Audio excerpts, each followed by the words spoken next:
Previously on Gears. So it is time to talk golf on Disi's Double Ds today. It is over to you. Let's see if I can dovetail the call with the end of your intro so that he answers when you finish speaking. Okay, perfect. Ready? It is a 7-line intro, so it's not too long. 7 lines. Short lines. Right, good. So let's fire up some music. Ready?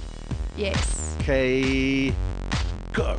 Today on my Disi's Double Ds, I'm featuring a very talented Sunshine Tour professional golfer who recently won his first pro event on the Big Easy Tour. It's Micky Hough. Today we'll be finding out more about Micky himself, but we'll also find out what it's like to be on the bag as a caddy. And not on just any bag, but on the one of Miguel Angel Jimenez. Hi Micky, it's Disi. Thanks so much for chatting to us today. Hey Disi, how you doing? I'm great, thanks. Ian's very excited. Yeah, Sasha's not here, unfortunately. Ian's very excited because he timed my intro to perfection with But you answering the phone. I'm far better looking than Sasha as well, so thank goodness we're on visual radio today. How are you? I'm good, thanks. How are you doing? Yeah, top class, thank you. It's great to have you on the show. Welcome, Good. welcome. Ian, your golf swing's also a lot better, hey? Lots better than Yeah. Sasha's, much better. Micky, you won your first pro tournament, which is always a huge stepping stone for a golfer. That was not too long ago. What are your goals for the rest of this year?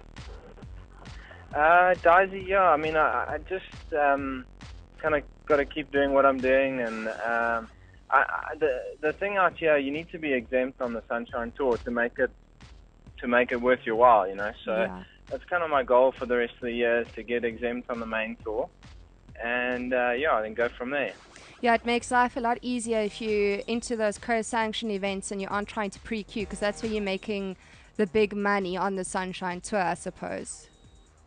Yes, I mean, you know, if your costs involved in going to pre-queue are the same as playing the event, if not more, you know. So if you can take that away and get into some of those big events, it really creates a good opportunity. So that's kind of the focus. Okay, nice. You were on Miguel Angel Jimenez's bag. I think possibly one of the coolest golfers on earth. Firstly, how did the idea of caddying come about? What made you go onto that path as opposed to, were you pro already? Yeah. So what happened, Disi, is I was actually I turned pro, and my first event was the South African Open. I qualified for that. And then I was on my way to Q school in South Africa, and I got caught up in a traffic accident, and so I wasn't able to make my tee time. So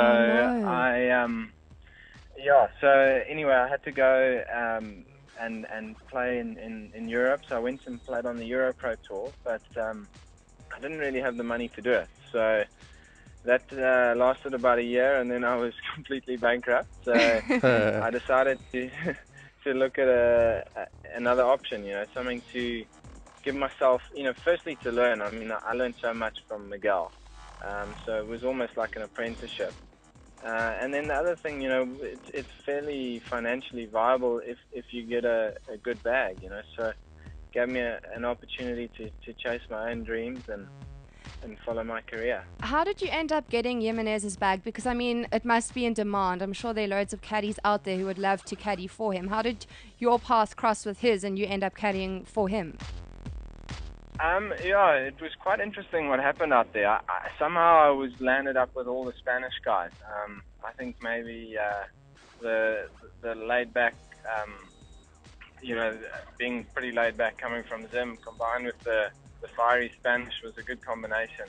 But, you know, I worked for Pablo Martin for a while, and he actually ended up firing me after we were leading one event, and things went pear-shaped, and he played pretty badly coming in, and he fired me the next day. That's shocking. And yeah, it's part of the job, you know. And at that point, I mean, I booked flights to Singapore and, you know, all over the place, but you know, he'd become a mate of mine as well, so I kind of just left it, and what ended up happening is about 3 months later, Miguel had fired his caddy, and he was looking for a caddy, and he asked Pablo, and Pablo actually, you know, he recommended me, so... Oh, that's nice. Yeah, I mean, I was just really in the right place at the right time. So. Is Jimenez as laid back as what we see on TV? Because I saw a tweet not too long ago saying, I think it was Keegan Bradley who said Jimenez just walked past with a cigar in his mouth, a bottle of red wine in his hands, wearing aviator sunglasses, must be the coolest guy on earth. Yeah, he was pretty chilled. I mean, one thing is for sure people don't see is, he's a businessman. He's out there to do a job, and he gets pretty cross on the golf course if things are not going his way. But he's a very cool customer. I mean, we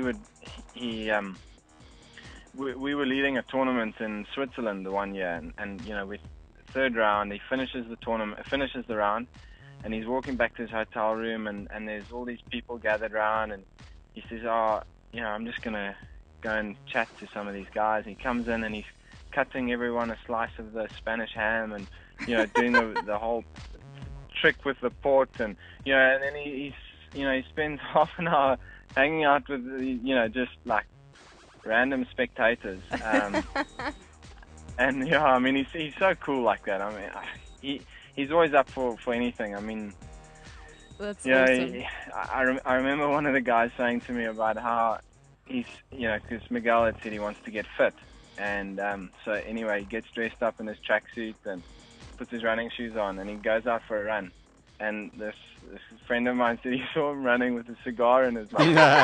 So that's the kind of guy he was. He's a cool guy. I mean, when the tournament's done, he's so chilled, and we'd often have some red wine together, and he was very chilled. See, that's my kind of golfer. That's kind of the way I like to think I'd play golf. You know what I mean? Yeah, I mean, I think that's why so many people related to him. He was just an ordinary guy. I mean, he wasn't the most athletic looking guy, and he just enjoyed his life. He still does. I mean, he's still at 49 years old, still cleaning up on the tour. I'd like to ask you a question about working. I mean, you're no slouch on the golf course yourself. You're an unbelievable golfer. That's brilliant. And let's not take away from that and make this conversation all about you carrying a bag for Jimenez. But what I do want to know from this entire tale is, has it rubbed off in terms of big match temperament and those little tricks that just money can't really buy, other than hanging out with somebody of that kind of caliber? Have you picked up any kind of big match temperament tips or any small things that have just kind of raised the bar for you and given your golf an extra little edge? Yeah, I mean, definitely. That's probably the biggest thing that I learned from being out there. I remember we were leading the French Open. I mean, we'd come from nowhere, and suddenly he's 2 shots ahead with 2 holes to play. And I remember, one of my jobs as a caddy was to keep the crowd quiet before the guys teeing off. And I remember trying to speak, and just nothing came out my mouth, and I really felt it, even as a caddy. And then, the next hole, so the final hole now, we're 2 shots ahead, and hits a beautiful, I mean, he says to me, what club do you think? And I say 3-wood, because I just want to put him in the fairway. Give me the driver, he says, and he stands up, hits a beautiful, beautiful tee shot down the middle. I mean, it's a phenomenal golf hole. Yeah. And he's got an 8-iron in his hand, and he hits it so fast into the middle of the water.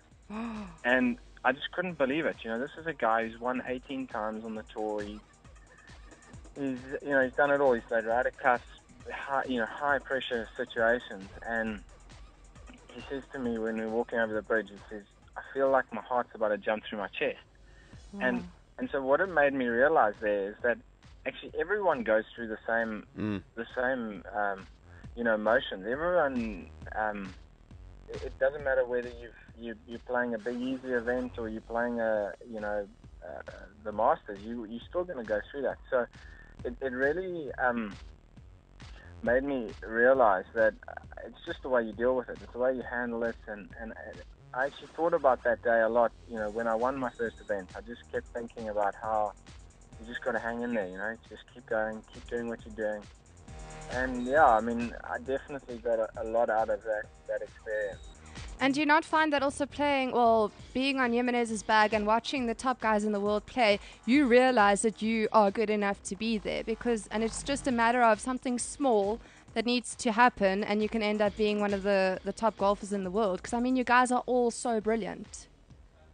Yeah, I think that, I mean, I speak to a lot of guys out here, you know, about, because everyone looks at Europe and America as this, you know, place that's beyond their reach. And the reality is that, you know, like you say, everyone, you know, we can all do a lot of the things, most of the stuff that everyone else can do. It's just fine, you know, it's the fine tuning and sometimes, you know, a little bit of luck going your way and then it's confidence, you know, you build off confidence and I mean, I look at a guy like Eduardo Molinari, for instance. I mean, he went from playing Challenge Tour in 1 year to being on the Ryder Cup team. You know, I mean, it just and yet, you know, when you watch him play, it's not something that you haven't seen before or you can't do yourself. So you definitely get a lot of hope from watching the guys play and learning, you know, the little tricks that they do. I've just got 2 more questions for you. Sorry, Mark mentioned to me that you were on Jimenez's bag when they won the Ryder Cup. They did win, hey? Yeah. That must have been one of the most insane experiences ever. You know, it's so hard to explain to people how much fun that week was, because, you know, you go there. I mean, I'm Zimbabwean.